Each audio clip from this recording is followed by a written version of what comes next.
Assalamualaikum warahmatullahi wabarakatuh. Alhamdulillahi rabbil alamin. Wassalatu wassalamu ala rasulillah man la nabiyya ba'dah. Bersyukur kita kepada Allah subhanahu wa ta'ala. Alhamdulillah sudah masuk ke hari yang terakhir. Kita melaksanakan bulan Ramadan, tarawih dan seluruh rangkaiannya. Berdoa kita dengan sungguh-sungguh semoga ibadah kita betul-betul diterima Allah subhanahu wa ta'ala dan membawa cahaya berkah hidayah dalam kehidupan kita. Salawat salam kita sampaikan kepada junjungan kita Nabi Agung Nabi Muhammad sallallahu alaihi. Di ayat penutup tentang Ramadan Allah berfirman walitukmilul iddata walitukabbirullaha ala ma hadakum wa la'allakum tashkurun. Ini yang menjadi dalil tema kita. Beribadah Ramadan itu ada amalan-amalan penutup yang merupakan penyempurna dari ibadah kita. Seperti halnya orang kuliah, penyempurnanya adalah wisuda. Orang yang makan disempurnakan dengan cuci mulut, namanya buah. Ramadan tidak akan sempurna tanpa ditutup dengan amalan-amalan penutup Ramadan, maka perlu kita pahami bersama. Amalan yang pertama adalah zakat. Siapapun orang yang merasa puasa Ramadan, maka puasanya tidak akan sampai kepada Allah sebelum dia menunaikan zakat fitrah. Sumu sahru Ramadan mu'allikun bainas samai wal ard wa la yarfa'u illa bi zakatil fitrah. Puasa seorang hamba itu masih tergantung selamanya, belum sampai kepada Allah sampai orang itu menunaikan zakat fitrah. Maka siapapun di antara kita, sempurnakanlah puasa dengan zakat fitrah. Yang walaupun mungkin prediksi nanti panitia akan memberi semua yang merjawah, zakat fitrah itu gunanya membersihkan jiwa kita dan mengangkat pahala puasa kita. Andaikan lahir anak 10 menit sebelum didirikan sholat Id, dia wajib di zakat fitrah. Andaikan ada simbah-simbah meninggal 10 menit sebelum sholat Id, dia masih wajib di zakati. Maka demikian pentingnya zakat fitrah ini mensucikan diri kita. Yang kedua, mengajari kita agar jangan tamak. Seperti apapun orang itu jangan hanya menerima, tapi paling tidak 1 kali setahun itu kita belajar untuk memberi. Dan bagaimana nikmatnya tangan di atas itu lebih baik dari tangan di bawah. Demikian juga diikutkan zakat mal. Kalau zakat mal tidak ada hubungannya dengan Ramadan, ya kapanpun bisa. Tapi cuma kalau diberikan di Ramadan pahalanya berlipat ganda. Zakat mal itu bisa dicicil. Saya menzakat mal saya cicil itu. Mulai dari hari raya ada pembangunan masjid di mana saya titipkan, sana sini, di sana kegiatan agama dan sebagainya, itu saya titipkan zakat-zakat itu. Tapi sebagian kita berikan di Ramadan untuk pahalanya lebih baik. Itu yang pertama. Yang kedua, takbir. Bapak Ibu yang saya hormati, takbir bukan disunahkan untuk anak kecil ya. Kita menyiapkan seluruhnya untuk anak-anak, gini semangat. Tapi saya lihat kita orang tua itu tidak ada yang di masjid. Sekali lagi, puasa kita belum sempurna kalau kita tidak bertakbir. Takbir memang boleh berjamaah, boleh sendiri. Ibu-ibu yang masih masak gitu belum selesai kewajibannya, paling tidak bertakbirlah di rumah. Allahu Akbar, putar radio, putar video supaya bisa mengikuti. Itu sudah dapat sunnah menyempurna. Tapi bagi bapak-bapak yang tidak punya kegiatan, marilah kita sempurnakan takbir kita di masjid bersama-sama, entah 30 menit, entah lama, itu disunnahkan bagi kita. Namun demikian adik-adik, walaupun disunnahkan, bertakbir itu ada batasnya. Paling mungkin jam 10, jam 11, jam 12 bertakbirlah, tidak pakai pengeras suara luar. Karena Islam itu adalah rahmatan lil alamin, kasih sayang.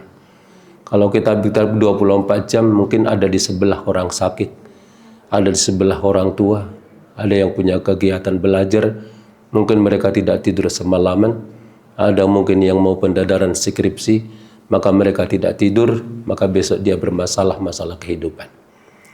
Kemudian takbir itu kalau hari raya fitrah itu berhenti, sholat id didirikan, tidak ada takbir lagi. Beda dengan sholat idul adha. Sholat idul adha itu takbir sampai hari tasyrik. 3 hari setelah hari raya, imam disunnahkan untuk berzikir dengan takbir. Itu tentang takbir. Yang kedua, sholat id. Sholat puasa seorang hamba yang puasa belum sempurna sebelum ditutup dengan sholat id. Maka dipersiapkan kita alhamdulillah mengikuti tarjih putusan Muhammadiyah, sehingga kita mempersiapkan dari jauh-jauh. Kita akan hari raya besok hari Jumat. Nah, hari raya itu dipersiapkan ya, mandi dulu, mandi sunnah untuk mandi hari raya, kemudian memakai pakaian yang terbersih, syukur-syukur yang putih. Rasulullah Shallallahu Alaihi Wasallam saking pentingnya, ibu-ibu yang halangan, mbak-mbak yang halangan itu pun disunahkan untuk hadir di tempat sholat. Tapi mereka tidak sholat, tapi sebagai sunnah, karena pentingnya sholat itu sebagai penyempurna ibadah dia, maka dia disunahkan untuk hadir di tempat itu. Maka diusahakan berangkat dengan jalan lurus, pulangnya mungkin kalau bisa berbeda, tapi itu sunnah. Kemudian bagi kita mungkin yang mau pulang di tengah jalan, disempatkanlah untuk sholat dulu di tengah jalan, berhenti, direncanakan sholat di mana demi kesempurnaan sholat kita. Besok hari Jumat itu berkebetulan hari Jumat, Rasulullah Shallallahu Alaihi Wasallam hari Jumat itu adalah hari raya. Berarti dua bergabung hari raya. Bagi mereka yang punya wajiban di jalan, tidak diwajibkan sholat Jumat. Bagi bapak-bapak yang punya kepentingan penting itu tidak diwajibkan karena sudah sholat tadi. Tapi bagi kita sebagai takmir tetap mengadakan fasilitas untuk tetap Jumatan, itu lebih baik bagi kita. Itulah Islam itu mudahnya untuk dilaksanakan, tidak memberatkan. Bagi yang sedang perjalanan tidak usah mewajibkan diri untuk kok tidak pas gitu, harus keburu-buru macet, tidak usah beban. Karena Rasulullah sudah meringankan itu semua. Selanjutnya setelah sholat id kita akan melaksanakan silaturahmi. Silaturahmi ini hubungannya dengan puasa kita juga. Rasulullah menjaminkan siapa yang puasa Ramadan dengan iman ihtisab, man shoma Ramadana, itu diampuni dosanya. Dosa yang mana dulu? Dosa kepada Allah yang mungkin sholat kita kemarin ada yang terlambat, ada yang terlupakan, kita minta ampun kepada Allah dalam iktikaf, diampuni Allah. Tapi dosa sesama manusia Allah belum ampuni. Maka di Indonesia berbagai tempat termasuk Gondang Legi itu difasilitasi. Yang barangkali ada satu dengan yang lain kemarin ada gap, ada benturan, ada perbedaan, untuk sowan ke rumah itu sulit. Maka takmir dan pengurus kampung biasanya mengadakan namanya halal bihalal. Itu dalam rangka memfasilitasi. Sekali lagi silaturahmi bukan basa-basi, itu sangat penting. Seorang muslim tidak boleh berselisih diam-diaman lebih dari 3 hari. Maka seseorang di antara mereka harus lebih dulu mengucapkan salam. Entah dalam hati kita berat, tapi ucapkanlah salam. Assalamualaikum. Waalaikumsalam. Karena perbedaan itu sesuatu yang ajar. Kita manusia berbeda pikiran, berbeda otak, berbeda pendapat, sehingga terjadi perbenturan sana-sini. Tapi sebagai seorang muslim tidak bisa. Sehebat apapun amalnya yang berselisih, besok di akhirat mereka masuk neraka. Setelah mereka diabsen, kenapa masuk neraka? Karena kami berselisih. Silakan kalian maaf-maafan di atas neraka. Kalau kalian belum memaafkan satu dengan yang lain, tetap kalian di neraka. Maka mereka pun di absen. Nanti orang-orang seperti itu diangkat pada hari Senin dan hari Kamis. Maka demikian kita, siapapun yang ada perbedaan, tetaplah ya perbedaan itu, dan menurut saya kita dewasa, jangan sampai setiap perbedaan itu musuh. Ya, kita berbeda memang sesuatu yang wajar, tapi jangan setiap perbedaan itu musuh. Oh, dia beda dengan saya, dia nggak sependapat dengan saya, terus musuh. Seperti hari raya ini mungkin bisa diprediksi akan berbeda, dan kita tidak menyalahkan mereka. Kita mengambil pendapat yang cocok dengan kita. Kemudian selanjutnya adalah puasa 6 hari. Sempurnanya ibadah Ramadan, Rasulullah sallallahu alaihi wasallam man soma Ramadan masum'at bau sittah. Siapa orang puasa Ramadan kemudian disempurnakan dengan puasa 6 hari. Puasa apa, Bu? Puasa Syawal. Maka sama saja dia puasa selama 1 tahun. Maka mari kalau bisa ya urut, yang tidak bisa ya putus-putus juga boleh, tapi lebih afdal, terutama kita-kita yang sudah kepala 4, 5 yang punya asam urat ya.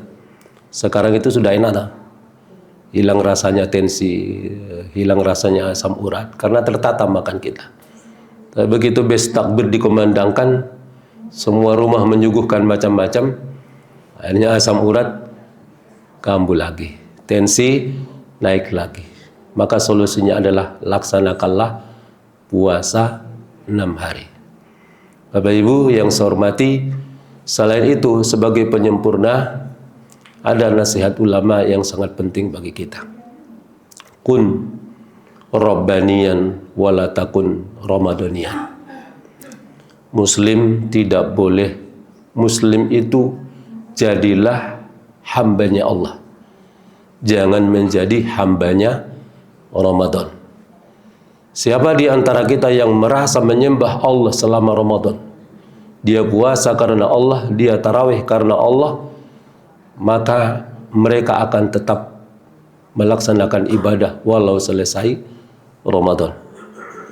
Tapi mereka-mereka yang memang sibuk dengan Ramadan karena Ramadan, maka mereka akan meninggalkan masjid, dan mereka bisa dipastikan adalah menyembah Ramadan. Betapa banyak orang kita sibuk dengan Ramadan, setelah itu goodbye Ramadan. Maka ini tidak dianjurkan oleh para ulama kita. Sebaiknya kita selalulah menjadi hamba. Maka nasihat ulama selanjutnya adalah banyak-banyaklah berdoa kepada Allah Subhanahu wa taala. Yang pertama, berdoalah kepada Allah semoga rangkaian ibadah kita yang memakan waktu, memakan biaya, waktunya 1 bulan, biayanya banyak sekali dan menyita energi kita. Berdoalah kepada Allah terus, semoga ibadah kita diterima Allah Subhanahu wa taala. Menurut seorang ulama, kebiasaan para sahabat dan tabi'in, para orang-orang soleh, mereka sampai 6 bulan setelah Ramadan mereka masih berdoa habis sholat, ya Allah, terimalah sholat kami. Yang padahal mereka ulama-ulama, mereka orang yang paham rukun puasa, apa itu, bagaimana puasa yang syar'i yang terbaik, mereka laksanakan. Kenapa mereka berdoa? Walaupun mereka melaksanakan sudah syar'i, mereka masih khawatir jangan-jangan ibadah kita tidak diterima Allah Subhanahu wa ta'ala. Selanjutnya, nasihat oleh ulama kita, berdoalah kepada Allah Subhanahu wa ta'ala semoga bisa istiqomah melaksanakan ibadah Ramadan. Tadi saya sampaikan Ramadan itu begitu waktunya banyak. Ramadan adalah seperti latihan. Pemain voli itu dilatih 3 bulan dengan pelatih yang sangat hebat, biaya yang sangat banyak. Kemudian mereka tidak mau tanding. Apa gunanya latihan? Demikian juga Ramadan difasilitasi Allah kita. Ramadan bukan euforia, bukan 17-an. Kalau 17-an itu adik-adik ramai sekali panitia, wah lomba ini, lomba itu. Tapi habis 17-an, sudah. Itu cuma momen untuk mengenang tanggal 17. Ramadan bukan begitu. Ramadan itu melatih diri kita membiasakan habit. Misal, puasa Ramadan. Yang inti puasa Ramadan, mereka yang hanya puasa Ramadan berarti belum melaksanakan yang terbaik. Sebagai orang yang dilatih, dia masih melanjutkan puasa Senin Kamis, dia orang yang berhasil. Yang selama ini rajin tarawih, tidak pernah putus, kemudian dia berhenti sholat lailnya, maka mereka sampai di situ. Maka sebagai yang berhasil, lanjutkanlah dengan sholat tahajud. Yang selama ini rajin i'tikaf, latihan mencintai masjid, maka teruslah untuk datang ke masjid. Yang selama ini rajin untuk takjil dan bertakjil, maka itu adalah seremonial latihan kita untuk berimpak, maka teruslah berimpak. Itu nasihat para ulama.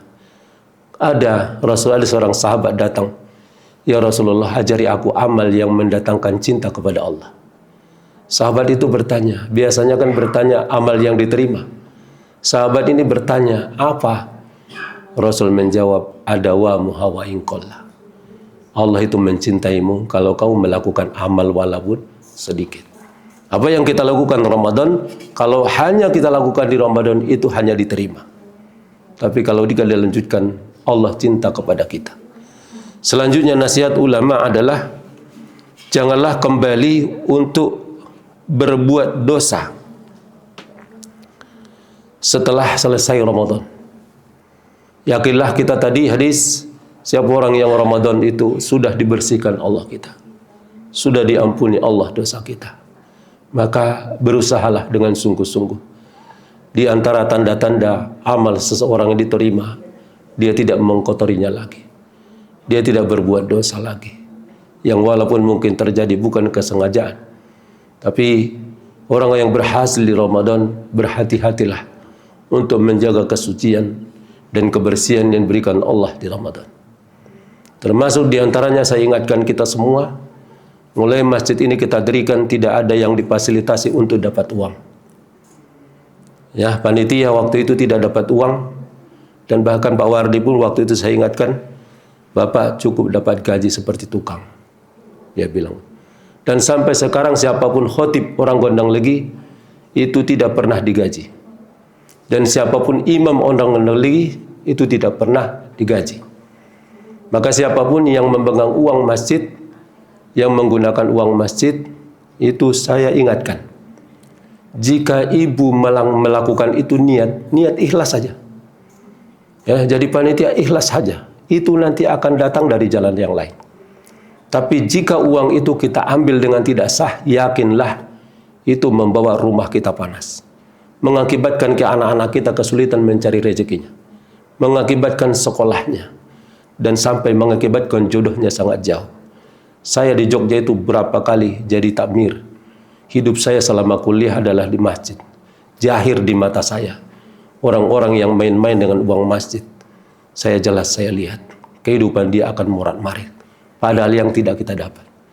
Masjid adalah tempat berjihad, tempat berjuang. Siapapun orang ke masjid itu niatnya cuma berjuang, mensedekahkan tenaga. Dan saya lihat mereka-mereka yang sungguh-sungguh berjihad tidak mengambil keuntungan. Itu saya lihat anak mereka sukses. Usaha mereka jalan dimudahkan Allah Subhanahu wa taala. Beda. Ada seorang ulama, lebih baik engkau merampok toko orang di luar itu daripada mengambil uang masjid. Kenapa? Ini uang suci. Zakat itu uang suci. Infak Ramadan uang suci yang sengaja dikeluarkan dengan sungguh-sungguh untuk sebagai sedekah yang kemudian kita mengambil untung darinya. Itu saya sebagai penasihat masjid itu menasihatkan betul, mari siapapun yang mau terlibat di masjid itu niatnya berjuang bukan cari untung. Demikian juga imam-imam, saya minta tidak hanya mau jadi imam. Sebagai imam itu menteladankan kalau ada kerja bakti, datanglah. Kalau ada sumbang-sumbang, beranilah untuk nyumbang. Ya, kalau hanya imam, bagus bacaannya, tidak ada gunanya itu. Tidak menteladankan. Sebagai imam, dia harus menteladankan. Kalau ada kerja bakti, datanglah. Ya, semua imam itu dimanapun itu aktif dulu dia. Mengabdi dulu untuk masjid. Kalau tidak jadi manusia super dia. Merasa akulah imam. Akulah yang terhebat. Tidak, kita lihat kompetennya. Karena masjid kita bukan hanya butuh imam. Ini banyak imam kita. Yang kita butuhkan adalah manusia-manusia yang mau mengabdi di masjid, menyumbangkan tenaga, adapun dia dimuliakan dengan imamnya adalah sebagai rezeki kita. Saya kira ini menjadi nasihat ulama. Yang pertama, berdoa kepada Allah sungguh-sungguh, semoga ibadah kita diterima Allah Subhanahu wa taala. Yang kedua, selanjutnya istiqomahlah, yakinlah ibadah kita sudah diterima jika kita lanjutkan, Allah cinta sama kita. Selanjutnya, berhati-hatilah kita ke depan untuk betul-betul menjaga hal yang dilarang Allah Subhanahu wa taala. Semoga Allah panjangkan umur kita, bertemu lagi sehat walafiat. Ramadan yang akan datang dipanjangkan Allah usia kita, keluarga kita sakinah mawaddah warahmah, barokah Ramadan datang di pintu-pintu rezeki kita, mendapatkan rezeki yang halal barakah di dunia wal akhirah. Berdoa kita, bismillahirrahmanirrahim, alhamdulillahi rabbil alamin, Allahumma ghafir lana wa liwalidayna warhamhuma kama rabbayana sigara. Rabbana zalamna anfusana wa illam taghfir lana wa tarhamna lanakunanna minal khasirin. Allahumma inna nas'aluka ridhaka wal jannah wa na'udzubika min sakhatika wan nar. Ya Allah, serendah apapun nilai puasa kami di Ramadan, ya Allah, terima di sisimu, ya Allah. Jadikan semua amal ibadah kami Engkau terima, ya Allah. Memberkahi perjalanan hidup kami ke depan, ya Allah. Panjangan usia kami sehat walafiat, ya Allah. Berikan barokah, seluruh barokah Ramadan turun di rumah-rumah kami, ya Allah. Jadikan keluarga kami semua gondang lagi sakinah mawaddah warahmah. Turunkan barokah Ramadan ke hati-hati anak kami, ya Allah, kepikirannya, ya Allah. Jadikan anak kami yang cerdas, ya Allah, mencintai agamamu ini, ya Allah. Jika mereka belum bekerja, mudahkan, ya Allah. Jika mereka belum menemukan, jodohkan, mudahkan, ya Allah. Ya Rahman, hadirkan barokah ini ke dalam usaha-usaha kami, jalan-jalan rezeki kami. Jadikan rezeki kami yang berkah di dunia wal akhirah. Rabbana atina fid dunya hasanah wa fil akhirati hasanah wa qina adzabannar. Subhana rabbika rabbil izzati amma yasifun, wassalamun alal mursalin, walhamdulillahi rabbil alamin. Demikian, assalamualaikum warahmatullahi wabarakatuh.